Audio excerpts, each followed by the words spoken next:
এবার নজর রাখবো যে খবরের দিকে। ডায়রিয়ায় আক্রান্ত শতাধিক গ্রামবাসী। পূর্ব বর্ধমানের কেতুগ্রামের ঘটনা। পুজোর প্রসাদ খেয়েই অসুস্থ বলে দাবি করা হচ্ছে স্থানীয়দের পক্ষ থেকে।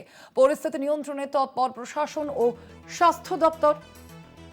ডায়রিয়ায় আক্রান্ত হয়েছেন শতাধিক গ্রামবাসী।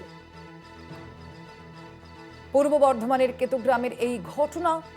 আগামীকালই দ্বিতীয় দফার নির্বাচন রয়েছে রাজ্যে এবং তার মধ্যে পূর্ব বর্ধমান জেলাতেও কিন্তু দ্বিতীয় দফার নির্বাচন অনুষ্ঠিত হতে চলেছে আগামীকাল, এবং তার আগেই ডায়রিয়ায় আক্রান্ত হলেন শতাধিক গ্রামবাসী।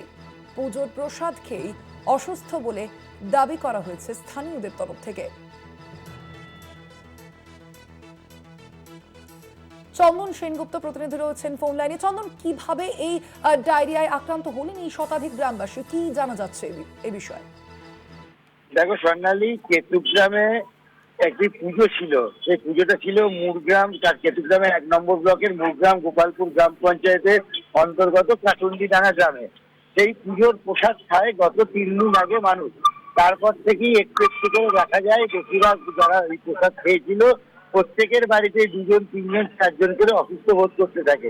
এরপর গতকাল ভোর রাত্রি থেকে তাদেরকে কেতুগ্রাম যে স্বাস্থ্য কেন্দ্র আছে, কাদরা যে স্বাস্থ্য কেন্দ্র আছে এবং কাটোয়া হসপিটালাইজে ভর্তি করা হয়।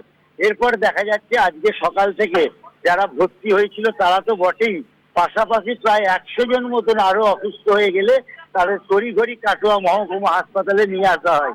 এই মুহূর্তে বর্ধমান থেকে যেটা খবর, সিএমওএইচ একটি দল পাঠাচ্ছে গ্রামের যে চিকিৎসার জন্য, এবং কালকেই ভোট, এবং এই ভোটে প্রায় 200 জন মানুষ যদি ভোট দিতে না পারে তাহলে কিন্তু একটা চিন্তার বিষয়।